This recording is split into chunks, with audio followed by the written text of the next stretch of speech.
Hello, my friends. Welcome to the Life Shift podcast. I am here with Ash. Hello, Ash. Hi, Matt. Thanks for having me today. Well, thank you for wanting to be a part of the Life Shift podcast. We were talking a little bit before recording, but this podcasting journey is something that I never could have imagined for myself. I think when I started it started as a school assignment. I was getting an extra graduate degree during the pandemic, and I was like, what can I do?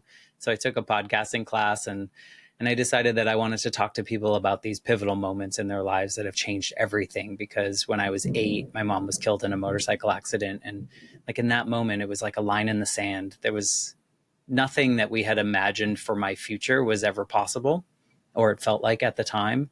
And it felt really hopeless. And so growing up, I was always like, do other people have these line in the sand moments? And turns out that we have a lot of these life shift moments in our lives, which is maybe a blessing and a curse. We have all these opportunities to kind of reflect and grow from. So thank you for being part of this journey and sharing your story to kind of help heal me and the younger version of me, but also help others feel less alone in their journeys.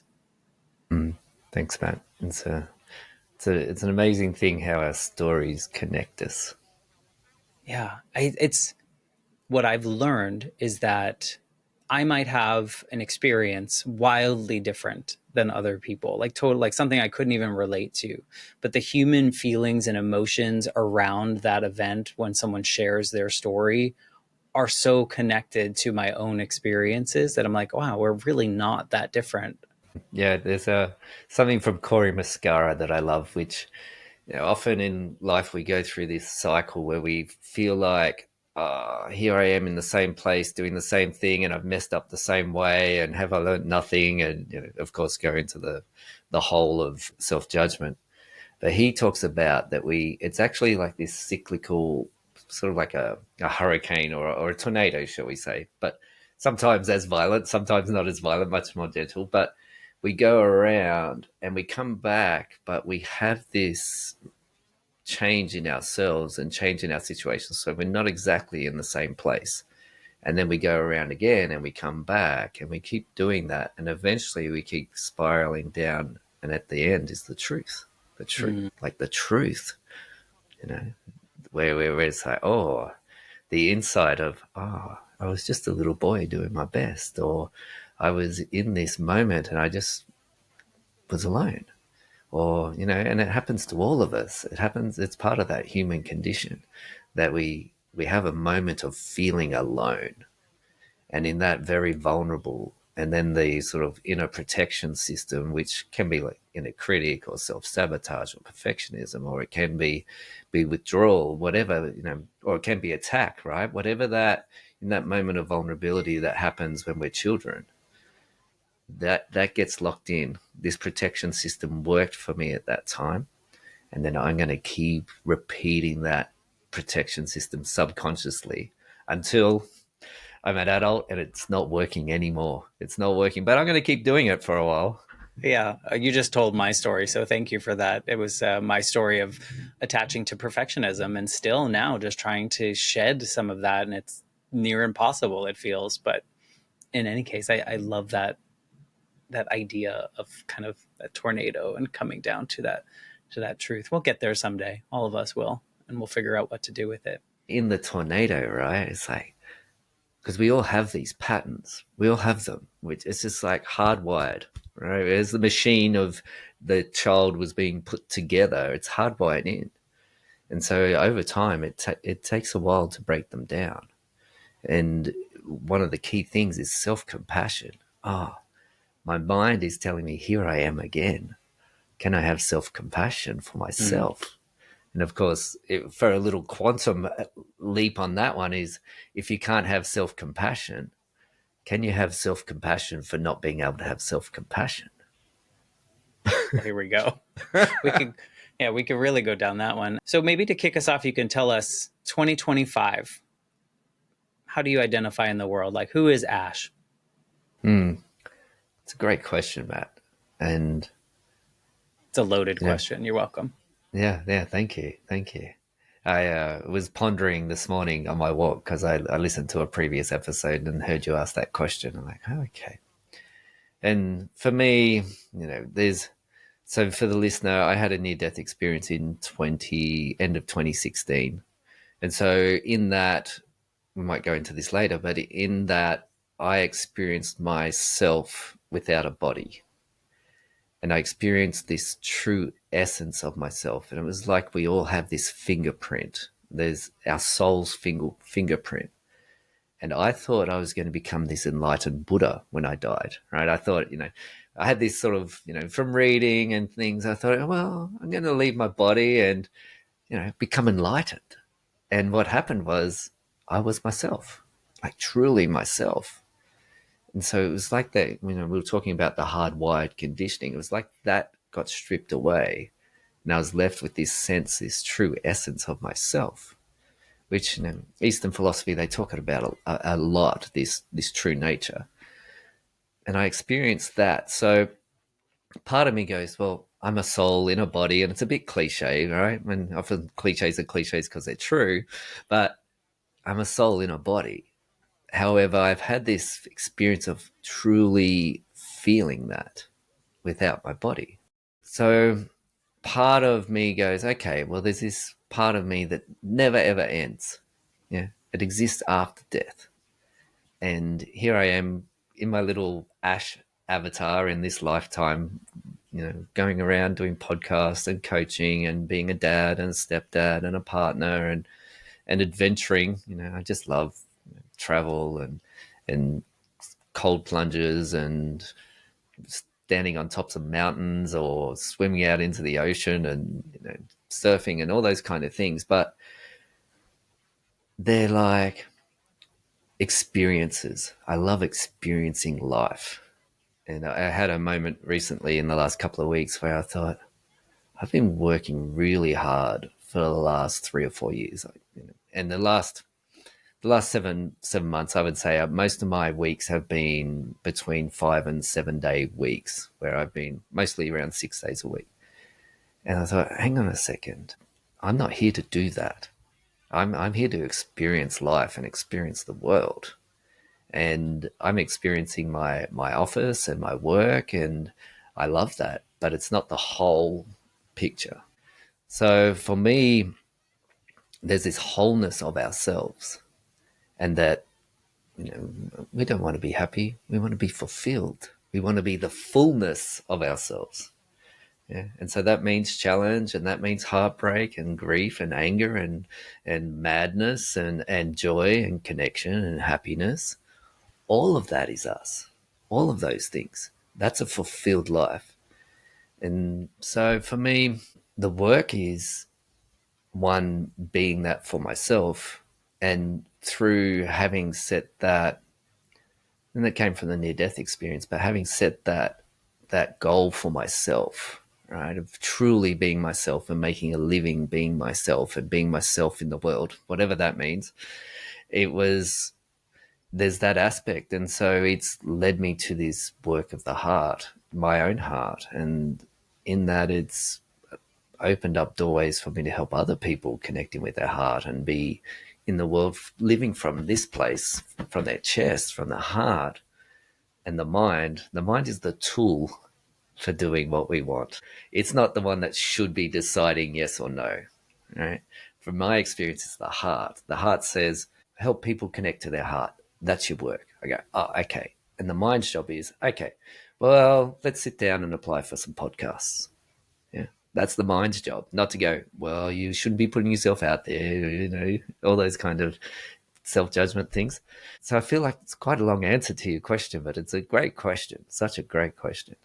I think it's important. I think the last thing that really stuck with me is, or kind of, I guess, what I've been learning, and I think by practice, is the more that you're like aligned with your purpose and in your heart, the better you can serve others. I think it's kind of like, if we break it down to a cheesy thing that everyone says, is kind of like the oxygen mask thing on a plane.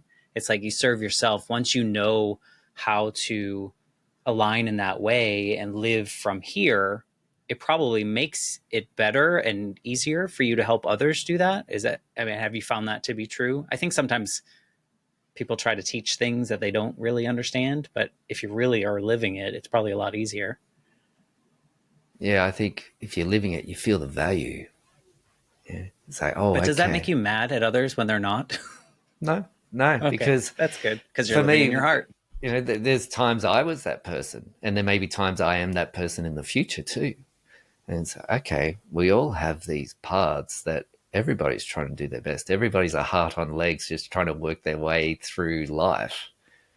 And so that idea that we all have a path, yeah, and it's like compassion and letting go of judgment because everybody's doing their best, even if they have very different values and ways of operating in the world. That's just their path. They're here to find their way, and it's not easy. It's not easy to be a soul in a human body with this human infrastructure that has been, built for survival. Because if we didn't have it, humanity would have died out, and we wouldn't have any vehicles to be driving around in. As in the human body, we wouldn't have that. So yeah, it's an interesting exploration, and that's what it is. It's okay, but most people get to the point where they get too scared to test life out and experiment because of conflict or pain in the past. And just because it was like that then doesn't mean it's going to be like that now or the next time. But that's our protection system jumping in all the time. The body must survive. Yeah, and that's its role. That's its role, and it worked when we were in full survival mode. Even though, if we can look at media and go, okay, we're still in full survival mode, but there's a lot of people on the planet that we're in thrival mode. Yeah.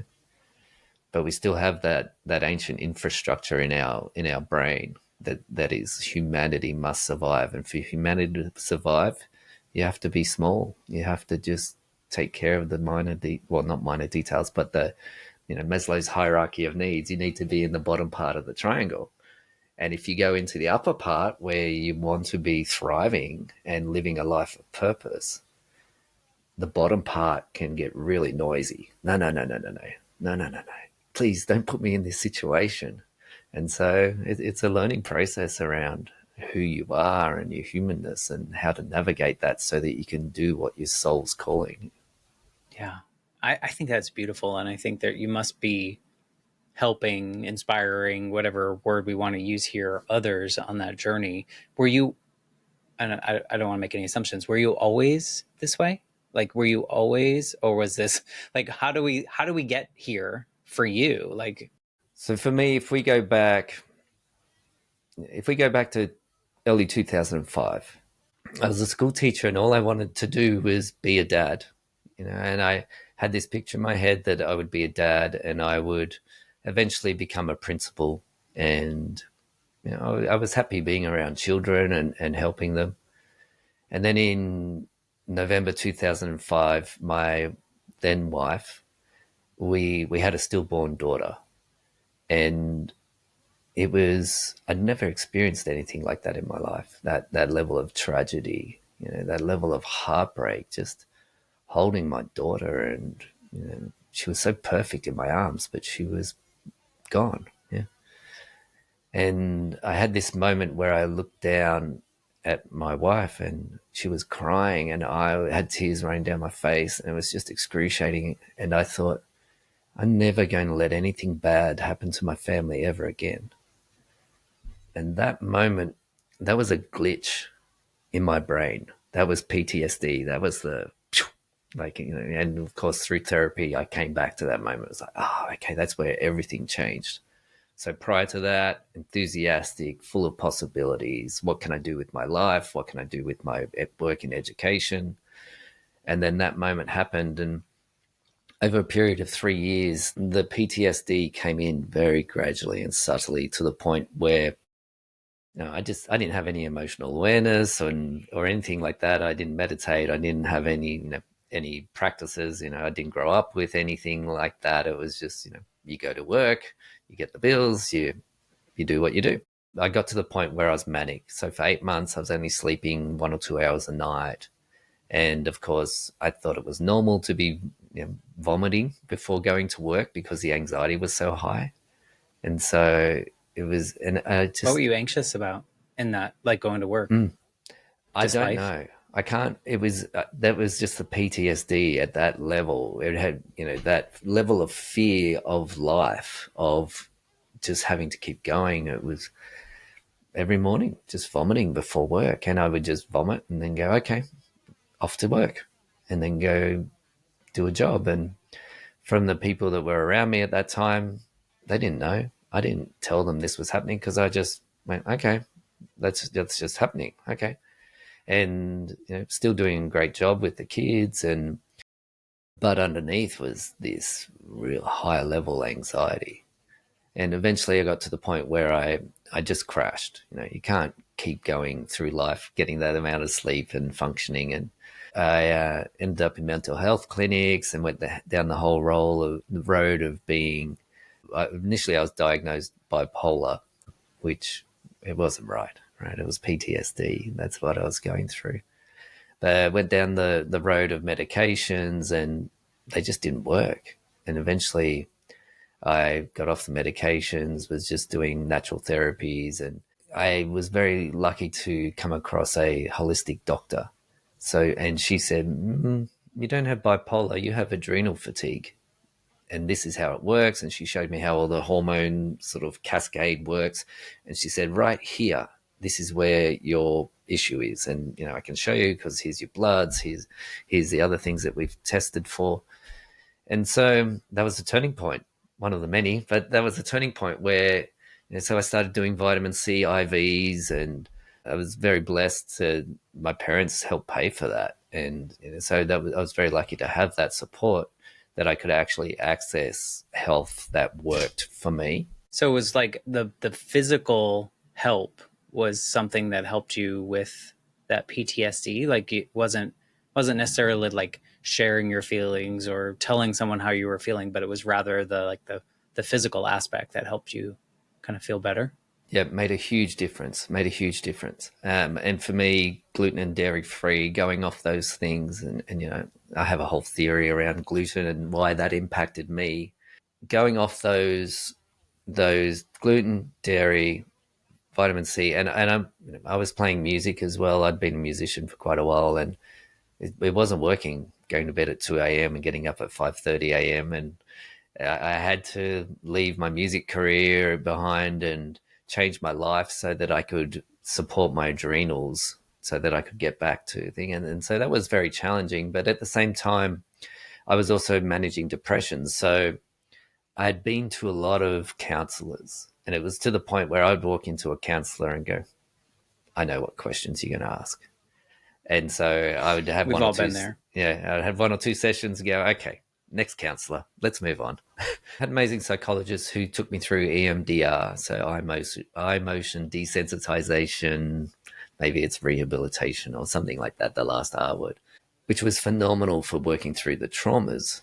And then I encountered a therapist who did somatic therapy. And that was when everything really changed for me. That was when I thought, this works. This works. Really? Can you what was that like? So he would guide me. His name's Peter Saxon, and he would guide me and go, okay, where is this in your body? Where's this sensation? And taught me how to be with the sensations in my body. Yeah. And I still, I've done training in that myself now, but I still have my own therapist that I work with once a month where we do this work and the somatic. And that was life changing for me, that, hang on a second. It's not just the head that we need to work with, it's the body. It's the body, because those emotions get locked into the body somewhere. And if you can sit with those for a while and be guided through a process to learn the lessons of whatever that emotion is there to teach you, the sensation, and then life becomes to the point of effortlessness. Yeah, because it clears. And then in that clearing, there's an expansion and a different way of being in the world, which is more like your true self. So that value of that work has been irreplaceable in my life. And it sounds like you had a period of time in which you were not seeking out necessarily, not solutions, maybe is not the right word, but like help, right? Is that true? Or were you always seeking and then you just found the right things at this period? There was times of real darkness. There was times where life was very bleak and I didn't know if I was going to survive because there were times I thought I would end it, and I was very afraid that I would end it. What got me through was the love for my daughter. 11 months after we had our stillborn daughter, we had another daughter. And my love for her was like, I can't do that to her. I can't leave her like that. And then when I had my near death experience, it was a similar thing, but that wasn't enough for me in the near death experience. You know, it wasn't enough that I loved her, because in the near death experience, I had to learn to love me. Yeah, because when you first like what you described as a glitch in when your daughter was born stillborn, and that immense emotional tragedy that you have to experience, this trauma that you're kind of now holding on to, pushing down, you're getting lost. You've kind of lost yourself at this moment, right? Like it feels like maybe in that period of time after you've lost the will to be a full human, but rather maybe the shell of a human. Is that, Yeah. am I Yeah. It's seeing a that great right? description. Yeah. Great description. They're Because I think very, very sometimes hard. Hmm. so many of us have these things, and I think we just keep moving through the world because we think, or maybe I'll speak for myself, we think that people expect us to. People expect us to carry on. You can have your period of grief, right? Like this assigned grief moment of however long we define that. And then you carry on and then you keep going. But yet we don't share how we're feeling when it's really dire because we think that period is over and people can't hear it anymore. This is what I experienced. And then you go through it, and then you have to hit some kind of moment in which you start reaching out for help. And when you did, it sounds like you were open to different things. Is that true? Like, were you like, anything, nothing is off the table, we can try anything? Or were you kind of just piecemealing, this doesn't work, let me go to the next thing, in that journey of like finding those therapies? Because some of the things that you mentioned are not what I would say like traditional, what you would say people will go through normally. Mm. Yeah, it was very piecemeal. It was very, I had heard about this person, and for a while I had a partner who was a homeopath, and she was very connected to natural medicine people. And so I would go explore different things like kinesiology. And you were open to it though. Like you were Yeah, well, I was hoping suffering. for a solution. Okay. Yeah, suffering was driving me. How can I get through this? And there was this little voice in my head that just said, keep going, keep going, keep going, go natural, keep going. And to go quantum again now, when I picture myself suffering like that, I send that voice back to myself, the younger version of me. I go, keep going, go natural, you'll get there, keep going. Yeah, because life doesn't become perfect, right? Like when you feel better, it's not like everything is sunshine and rainbows all the time. You're still having a full human experience, which includes the not so great times, I would imagine. Yeah, yeah. And it's human nature to forget what it was like, truly Mm. like in the past, and always be trying to aspire to something better. Once again, that's a survival feature that, don't be happy now. Aspire for better, be better. You're not good enough right now. Aspire and forget what it used to be like so that you can continue to aspire, and humanity will survive as we become more efficient and more proficient. Ooh, that's totally right. So this journey, 2005, are you saying like maybe 2010 you're starting to feel more human again? Is this like is that about how long it took? 3, 4 years, 5 years? Yeah, we're probably getting up to around 2013, Oh, and okay. life was still very hard until the near death experience. It was very still very hard managing depression, Okay. managing physical issues. So effectively, that's what, 11 years, 11 Yeah. years of really being in the grind, and relationships were hard, work was hard, life was hard. So these weren't solutions for you necessarily, but they were helping you kind of like move through life a little differently, like when you found the different practices that work for you.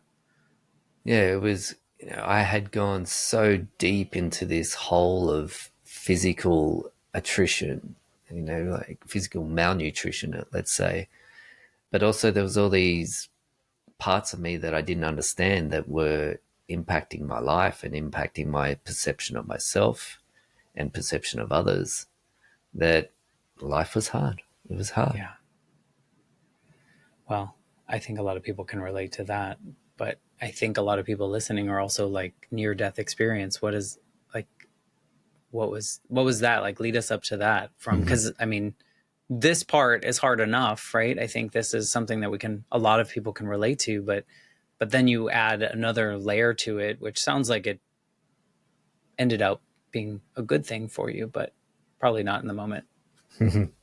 No, no. Well, in 2015, I had a severe back injury surfing, and that led to back surgery. Even though I had my little voice in my head, go natural, they kept telling me, and I tried all these natural things, it didn't work. And interesting, the little voice in my head, the day I hurt my back surfing, I had a voice in my head that said to me, if you go surfing today, you will hurt your back. It was like God's voice popped into my head, and really like the deepness and the richness of that voice. If you go surfing, you will hurt your back. Didn't quite have the Australian accent, but it was this moment where, and I didn't like my job at that time. I wanted a break from my job, and I thought, well, and I said to the universe, or that voice or whoever it was, bring it on. And so I got my surfboard and I started paddling out, and I dove through the first wave, fine. The second wave, popped 2 discs in my back straight away. And that was level 10 pain and a very excruciating 15 months. And so at the end of the 15 months, I had made this decision. I have to go into surgery and have spinal fusion. And so during the surgery, the surgeons tore a vein down low in my groin. So very understandable around what happened for me is that, strangely, they go through your abdomen to do that kind of surgery. So they do a vertical cut in your abdomen just below your belly button. They take the intestines out. So the intestines are still attached to your body, but they're out of your body. It sounds very medieval, right? And then they do the work, but as they're doing the work, they had to move a vein to the side slightly, and veins are like tissue paper. They're very fragile. And so it tore down in my groin, and they didn't know. Stitched me back up, and I went back to the ward, and I was bleeding internally for 16 hours. And the next morning, the physio came in and said it's time for rehab. And I hopped up and I sat on the edge of the bed, and I'd been in a lot of pain that night, and I looked down at my leg, and my thigh was about twice the size of what it normally is. And I said to him, oh, my leg's not normally like that. And he was young, straight out of college. He said, you'll be okay. Just hop up. Yeah. So I stood up, and then that's when I collapsed. So I collapsed on the bed. He pressed the red emergency button, and the siren went off, and the code blue team came in.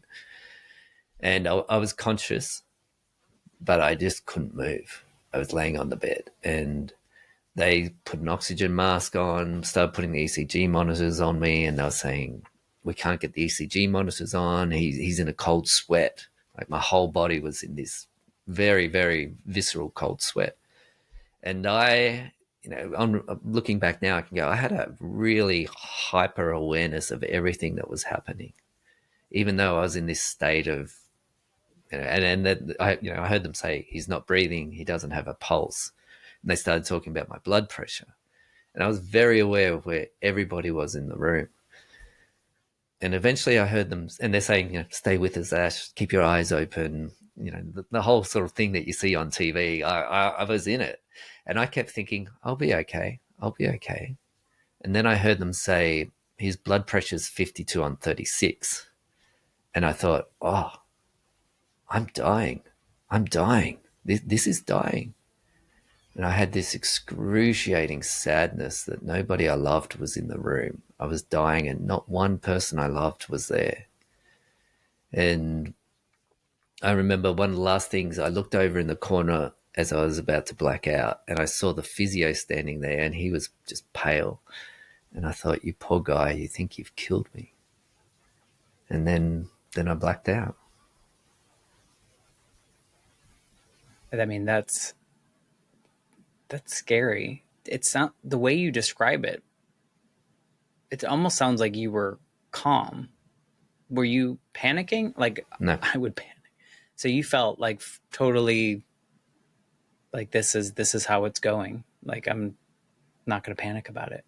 it was just like observing what was happening. It was very, very strange, very strange. Other than that immense sadness, right? I didn't have pain at all, but just that immense sadness that was very intense, but it came and went very quickly. So it was a bit like all these things were happening and I had no control over them, but I could see what was happening. Yeah. Did you? I don't think I've ever talked to anyone that's had like a near death experience. Was it like? I mean, you just described that medical part being like what you see on TV and in the movies. Was the whole like? Did you have visions of your life or any of those pieces, or was it more you were in the moment and very present for this part? But that part, very, very present. And it's I didn't see a light. I didn't have my life flash before my eyes. None of that. Okay. But a lot of people do. Yeah, a lot of people have very strong visuals. My initial experience was that I became ripples. I was these ripples going out into the universe, and the ripples were me, and there was just no separation. They just kept going and going and going. It was like I just kept expanding out. And I was really surprised that I could think. I had this conscious awareness. So I blacked out, but I became the ripples, and I had that experience of feeling like myself. And there was curiosity. It's like, oh, I didn't think dying would be like this. And the ripples kept going, and I started to say, I want to stay. And then I started kind of bargaining, and I knew I was bargaining, right? There was all these things happening, but I knew what was playing out. And I said, oh, I want to stay for the kids, and I want to stay for my partner. I was still, every time I said something or someone that I wanted to stay for, I just kept going out and out and out. And there was this real sense that I had gone as far as I could go. And something happened where I had this warmth come over me and this sort of like gold kind of feeling. And I said, I want to stay for the work that I do and walk the planet from my heart. And that instant, the very, very, very instant, boom, straight back into my body. And I had a bit of a download at the same time. Opened my eyes, and they're saying, we've got a pulse, he's breathing, eyes are open. And I came back to level 11 pain, like excruciating, because I'd lost so much blood. It was pressing on my organs. And yeah, so then I came back, I had this sort of moment before I came back where I thought if I came back, I would come back to enlightenment or healing or paradise. No, no, no, no. No I came pain. back to pain and suffering. But there was gratitude for being alive. But I was moaning and screaming, and they were doing the whole thing of rushing me through the hospital on the bed and telling people to get out of the way, and took me down into the depths of the hospital for scans, and ended up in ICU. And they were trying to find where the blood loss was happening from, and that was a totally deeper experience of suffering than what I had experienced the 10 years before that. In a totally different way though, right? Like a true physical suffering where I was totally immobile, and I couldn't move my legs. The nurses would have to do that for me. I had a moment where one day I was talking, I could barely talk, but I was talking with one of the nurses one day, and I just had this experience where like, oh, I am so grateful to know what this level of suffering is like. There are people that go through this every day of their life. And I knew that I was just getting a taste of it. I wasn't going to be in it forever. And that was a phenomenal moment to feel other people's level of suffering. It gave you another layer of empathy because I would imagine that you would you probably had that on the emotional side, no? From the I previous didn't have 10 the years? experience of it. Yeah. Not the physical, but you had the emotional element. Yeah, but and I would say I was a martyr. That was how I lived my life. Was I was doing everything for everybody else, leaving myself last, and the relationship that I was in at that time, it only lasted another. It took me 3.5 weeks to get out of hospital, and 3 weeks after that, the relationship just destructed. It was like the universe went, "Okay, you're starting from nothing. You're starting from Yeah. nothing." But you're Yeah, different. I mean, you're a changed person in so many ways, I think, from an experience like that. And it's hard to believe that anyone would not be. So I think all that kind of makes sense because you got into that relationship when you were a different person. yeah, very much so. And you talked about the line in the sand. Yeah, it's like, what do you do after that line in the sand? That's what makes all the difference. Yeah. And for Well, me, you could go many different ways. You could go back to the old version of you too. I mm, mean, a lot of people probably would because yeah, it's easier. As hard as it was, it's easier because it's the known. yeah, which is the illusion. The illusion Oh is yeah. it's easier. Yeah, No, but yes. but for me, That's the I mind, had not the yeah, heart. yeah, yeah, and the illusion is it's easier. But there was for me, it's like, okay, I went through that experience for a reason, and I thought I'd been living from my heart, but I wasn't. So what does it mean to live from the heart? What does that mean?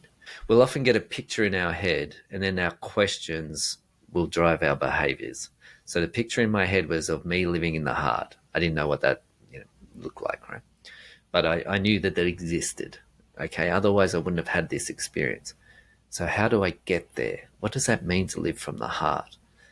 And so that became my inquiry, and now it's my gauge for living life. So, okay, I experience consciousness, this state of awareness without a body. So my curiosity was sparked, yeah, by that experience. Okay, what does it mean? What is consciousness? Because I 100% experienced myself as consciousness. So what does that mean? And that led down to more healing, more therapy. I did a wonderful retreat called the Path of Love, which they do in the States, they do in Colorado. And that's a week-long process. And it was and I knew if I go to the Path of Love, I'm going to learn how to live from my heart. So I did that, and I've been involved in their work in some ways ever since. Does it feel more intentional at that point? I mean, it's than before, where you were kind of doing the things because you were seeking relief, if you will. But now it's like you're doing these things with intention because you want to learn more, you want to lean into it more, it sounds. Yeah, yeah, and great catch, Matt. I really, you have a great ability for insight. It was intentional because I considered it a contract. I'm staying for the work that I do and to walk the planet from my heart. That's my contract. If I hadn't have got to that point, I'd be dead. I have no doubt. If I hadn't had that realization, I'd be dead. It's me making assumptions here. Your contract or the idea of your contract was not something that existed in your mind or existed in your present mind before that. Like this was something that kind of came in that moment. So it's like it's almost like obviously it's coming from you, but it's foreign at the same time. So now you have to go into this exploration of like, how do I achieve this contract? Like, what does it even mean? How do I do it? Yeah, yeah. Which have you ever read the book The Alchemist by Paulo Coelho? Yes. Yeah, that's what it's like. Yeah, even to this day, that's what it's like. Hmm.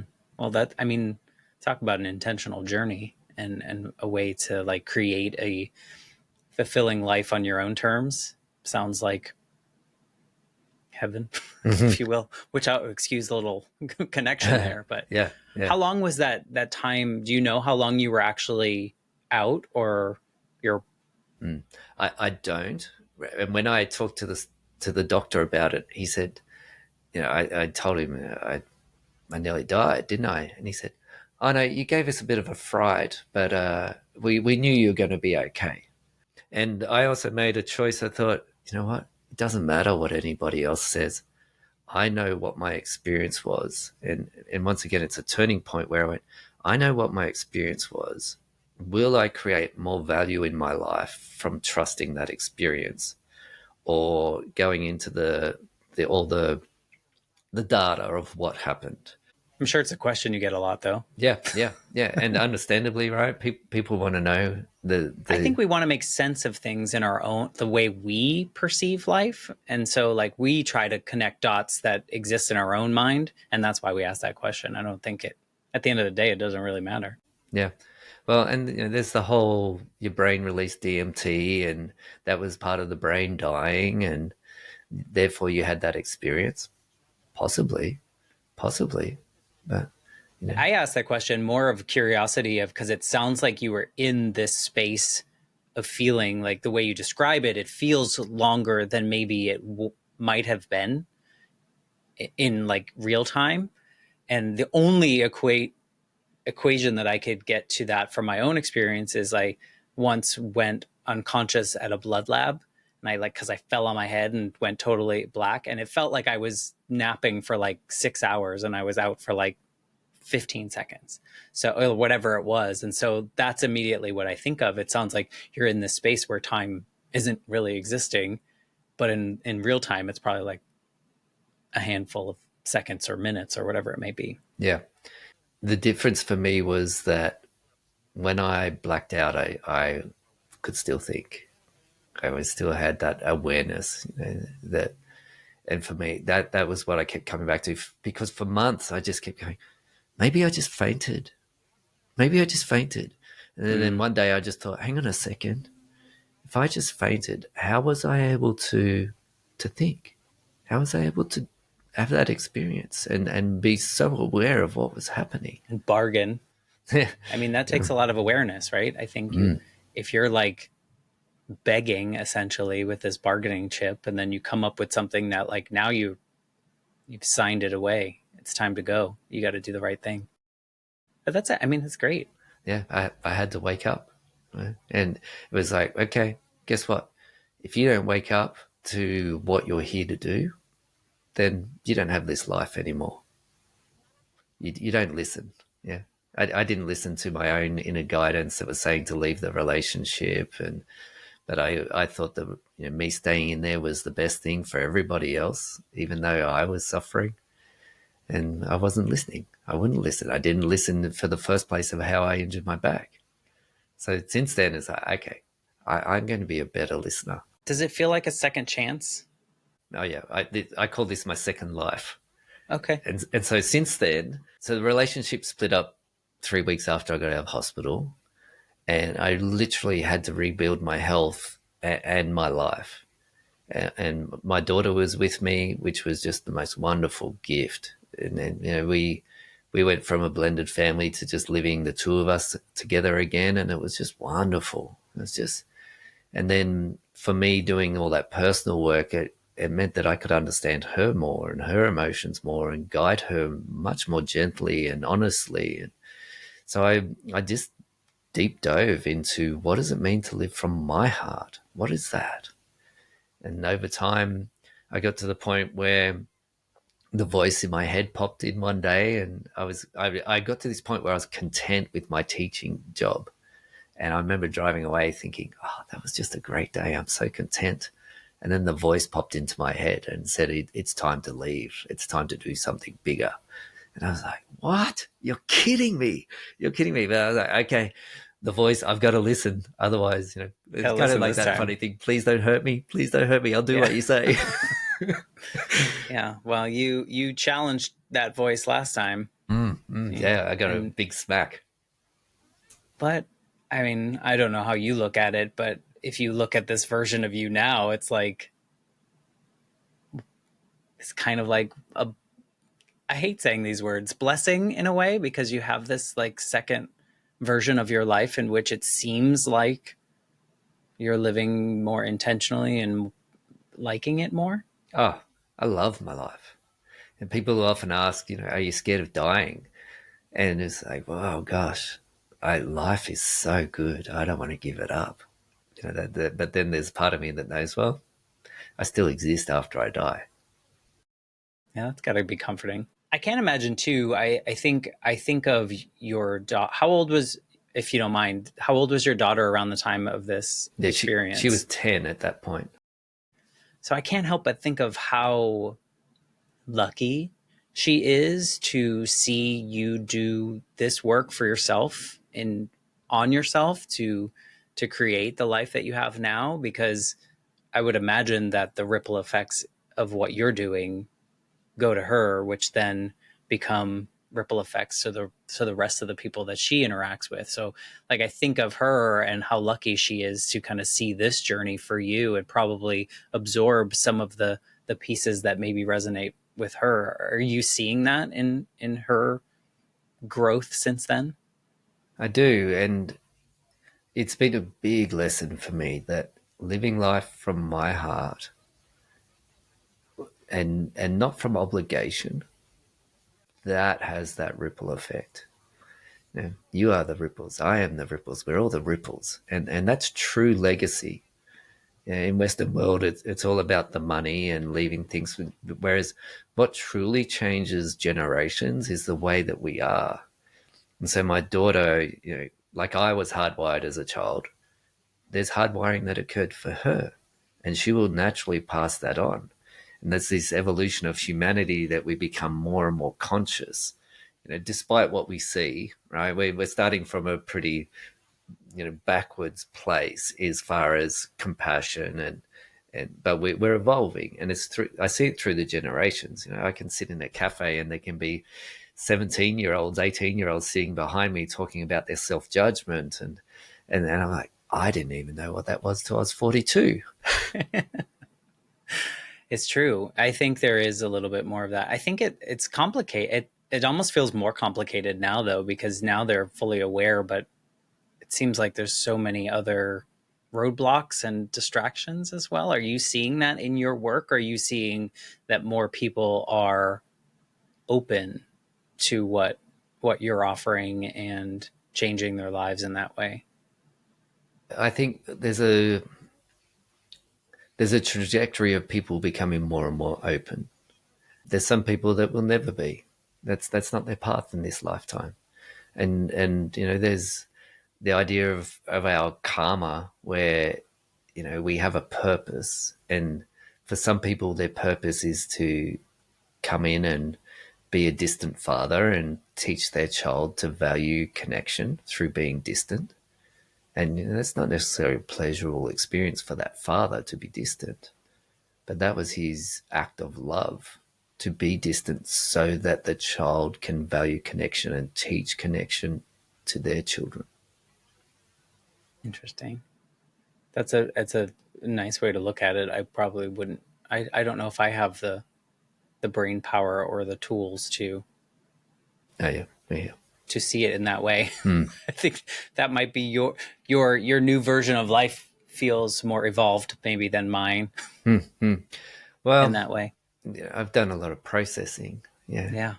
and No, I think it's beautiful.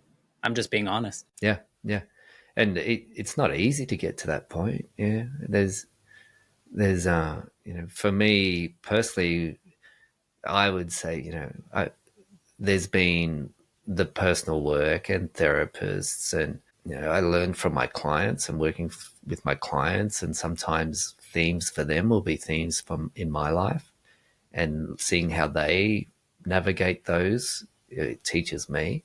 You know, another gift for me has been working with plant medicines because I had that experience of consciousness. It's like, oh, okay. And so in this lifetime, you know, plant medicines, they're one of the ways to open up those doorways to consciousness. And you know, that's a whole rabbit hole around, you know, drugs versus medicine. And these are ancient medicines. Plants are some of the oldest life forms on the planet, but they can also, and it doesn't have to be psychedelic plants. Yeah, there's things like called master plants that have beings attached to them that you can just diet on that particular plant and get the wisdom of that being. We are, you know, we're getting a bit further away from our day to day experience as a human, but time is, it's not measurable. Right? It's kind of like that idea that we have always been, yeah, and that these beings are ancient beings with ultimate wisdom. And I had this moment one day where I was watching this ant crawling through the grass, and there was all these sticks and rocks in its way, and I knew where all the other ants were because I knew their trail. And so I started moving the sticks and the rocks out of the way so the ant could get to the community, right? And I thought, that's what the beings are doing for us, even if we're not tuned into it. They're moving things out of our way. The ant had no idea I was doing that. But and so that's something that, I really value now, is I have this guidance that I can connect in with, which was telling me in God's voice, if you do this, this will happen. And I wasn't listening.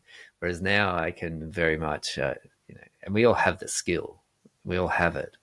But that's something that I refine all the time, is that the listening, the art of listening to my heart, or listening to guidance that says, go this way. And then sometimes it's the battle of the mind saying, no, no, no, no, no, no, must survive. Yeah, I mean, it sounds like your life now, it's just always evolving. Like it can always evolve, and that's the point. Whereas maybe like the other version was like a little bit more definitive of like goals and hitting like boxes or putting yourself in the next box or whatever it may be. Is that would you say that's a fair assessment? Yeah, I think the box was, I would hit a wall and then I'd stay stuck on that wall for years. Whereas now I have skills and network and resources that I can hit a wall and process it very, very, very quickly. So, Yeah. And want to grow. yeah, because how wonderful to evolve and feel my true self operating in the world. Yeah, which is what everybody wants. Everybody wants is actually to be themselves. Freedom, the freedom to be yourself. And so that comes from within. The environments can impact it via relationships or our physical environments. They can impact it, but it actually comes from within. And so operating from that place where, the heart, it's immeasurable. The power and wisdom of our heart is immeasurable. It's expansive. The mind, it likes to contract and judge and be fearful, whereas the heart, it's compassionate, kind, and generous. It's like, keep going, try this. So being able to connect to that, it's life changing. I mean, it sounds like it, and literally in your case, it was life changing, that particular moment and what you've done with it. Do you ever think like if this version of Ash could go back to like that really tragic, traumatic event in 2005? Is there anything that you would want to say to that version of you? Like if you could? Mm. I would just love him, and I do. It's like, I love how things come full circle, right? We're talking about just loving that younger version of ourselves, and that's my job, is to love him and just go, okay, you're doing your best. You'll get there step by step. You'll get there. Yeah, what a beautiful man he was, to care so deeply about his family, and the trauma wasn't his fault. Like the PTSD, it wasn't his fault. It was because he cared, and he had to learn. He had to learn to awaken. He had to learn to become more of what I am now, which is more of my true self. Yeah. Do you think he would, like if he met this version of you, do you think he would believe that was him in the future? No, I think that part of him would, he would like me, but it might be a bit too hard to relate to from what his current reality was. Yeah. It sounds like all these little, sorry, wrong word, not little, all of these life shift events in your life, very traumatic, very life changing in this way, have brought you to a place in which maybe, I mean, you did say it, you love this life that you live now. It's like sometimes these really hard things, when we have enough space and we can look back at how much we've evolved, we find a way to, there isn't a word for it, and appreciate is not the right word, but there's value in what we've experienced because of all the things that it's given us from the journey since. And I say that for myself. I look back at my mom dying, never a good thing, never something that I would wish on that young version of myself or anyone in my family. But had that not happened, all the things that have happened since, the failures, the successes, and all those things would, they made me this version of me. So I wouldn't be this version of me had all those things not happened. And so it's a weird thing for me to say. Do you look at any of those moments as building blocks to this version of you, or do you see them differently? They're essential. They're essential for us to remember ourselves. Yeah. And remember that we're connected. My your mother just radiating love down on you as you navigate life. Yeah. So okay. She's there. She's loving you, just loving you, and yeah, you're doing such a beautiful job of being you in the world and contributing to the world. And it's our minds will judge that we're not, because their priority is survival no matter what, and there's never enough survival for our minds. It wants more survival, more resources. Yeah. It's very true. Well, I appreciate you sharing your story in this way and letting me equate some of my own experiences to different parts of your journey. It's just so it's this is something that I never could have imagined for myself, to have these types of conversations with people that I probably wouldn't have run into, since you're on the opposite side of the planet, and and have these really deep, meaningful conversations. So I want to say thank you for just being a part of my healing journey in this journey of life that I'm on. Thanks, Matt. It's thank you for doing what the work that you do is just beautiful, and the way that you do it is beautiful. And yeah, there's takes commitment to do the number of podcasts you've done and keep showing up. And yeah, thank you. Well, I appreciate that. If someone listening wants to connect with you, get in your space, learn about what you're offering to the world, like, what's the best way to find you So my website, if you which want them to? yeah, well, this is the work. This is the Oh work of yeah. my heart, is helping people with their heart's work. So ashperrow.com, and I'm on most social media channels. TikTok's my most prolific one. So I'll often put a few videos a week. There's about 400 videos on TikTok around different ideas of being. And there's lots of free resources for navigating the inner critic and perfectionism, self-sabotage, all those kind of things. And part of the work I do now too is for heart-centered professionals that want to get their message out in the world, and just helping them do the work of their own heart so they can keep going, because it's not easy to live from the heart. But there's rewards. There's rewards from living from the heart. Beautiful rewards. I agree. Well, I encourage anyone listening to reach out to you, even if it's something about your story resonated with them or made them feel a certain way. Maybe they reach out to you and tell you. I hope you don't mind that. No, it'd be wonderful. I love hearing from people. It's yeah, it's very beautiful. The more connection that I get, the better. I mean, I think it just makes me a better human by learning and hearing from other people. So I encourage anyone listening to reach out to Ash, and we'll put all the links and everything into the episode description and the show notes and everything. So people will be able to easily find you. Just click on that link. So thanks again for being a part of this. Thanks, Matt. It's an honor and just a beautiful treat to receive your work. So thank you.